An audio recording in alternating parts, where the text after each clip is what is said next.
उत्तराखंड में भले ही अब कोरोना संक्रमण के मामलों में कमी आई है, लेकिन इसके बावजूद अभी भी सरकार ने एहतियात के लिए प्रदेश में लागू कोविड कर्फ्यू की अवधि एक और हफ्ते यानी 22 जून की सुबह 6 बजे तक बढ़ा दी है।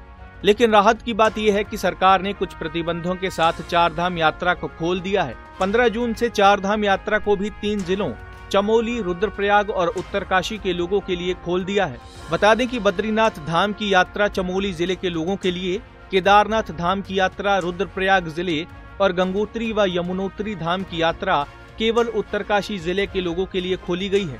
गाइडलाइन के मुताबिक स्थानीय लोगों को भी धाम में प्रवेश करने के लिए कोविड की RT-PCR नेगेटिव रिपोर्ट लाना अनिवार्य की गई है।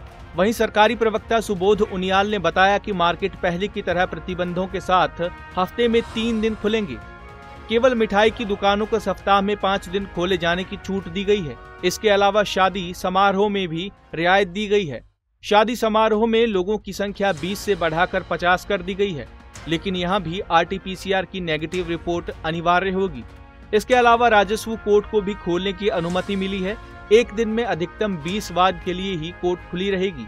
इसके साथ ही नई MOP में टेम्पो और विक्रम संचालकों को भी राहत दी गई है। टेम्पो और विक्रम संचालक पूरी कैपेसिटी के साथ सवारियां ले जा सकेंगे। बॉर्डर पर अब भी RT-PCR नेगेटिव रिपोर्ट अनिवार्य रहेगी।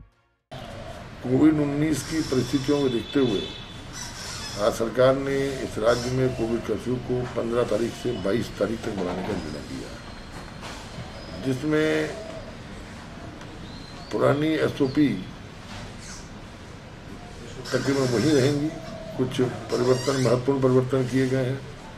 मसलन बद्रीनाथ दर्शन के लिए चमोली जनपद के लोगों को RT-PCR नेगेटिव रिपोर्ट के साथ दर्शन की अनुमति दी गई है। इसी तरह रुद्रप्रयाग जनपद के लोगों को केदारनाथ दर्शन की अनुमति RT-PCR नेगेटिव रिपोर्ट के साथ, और इसी तरह से उत्तरकाशी जनपद के निवासियों को गंगोत्री और यमुनोत्री के दर्शन की अनुमति RT-PCR नेगेटिव रिपोर्ट के साथ देने का निर्णय दिया गया।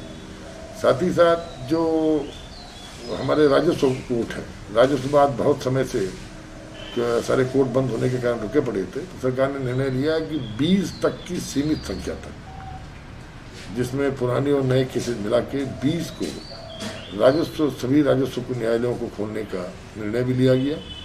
इसके साथ ही मिठाई के दुकानों की एक समस्या थी कि मिठाई खराब होने को लेकर उन्होंने समस्या कही थी, तो ये निर्णय लिया गया कि मिठाई की दुकानें अब सप्ताह में 5 दिन खुली रहेंगी। साथ ही साथ शादियों में और अंत्येष्टि में दोनों में संख्या को बढ़ाकर 50 तक करने का निर्णय लिया गया है, लेकिन शादियों में RT-PCR नेगेटिव की रिपोर्ट को अभी अनिवार्य रखा गया है। इसके अलावा विक्रम टेम्पो ऑटो जो काफ़ी समय से रुके पड़े थे, उनको भी चलने की अनुमति देने का निर्णय लिया गया, क्योंकि इस समय स्थिति आसान रूप नीचे तो आ रही है, लेकिन इसको एकदम आप इस तरह नहीं कह सकते कि हमने कोविड पे जीत पा ली।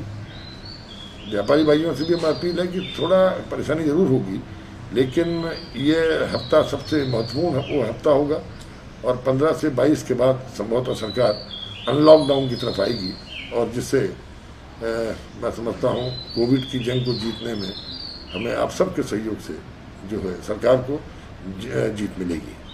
गौरतलब है कि कोविड संक्रमण के मद्देनजर सरकार ने 25 अप्रैल से कोविड कर्फ्यू की शुरुआत की थी। पहले शहरी क्षेत्रों में नाइट कर्फ्यू लगाया गया, फिर 11 मई से पूरे राज्य में कंप्लीट कर्फ्यू लगाया गया था। संक्रमण पर बहुत कुछ लगाम लगने के बाद सरकार अब धीरे धीरे अनलॉक की ओर बढ़ रही है। वर्तमान में उत्तराखंड में कोविड के 4,500 एक्टिव मामले हैं। रविवार को सबसे कम 263 नए मामले सामने आए, जबकि 700 से अधिक मरीज रिकवर होकर घर लौटे। पंजाब केसरी टीवी के लिए देहरादून से कुलदीप रावत की रिपोर्ट।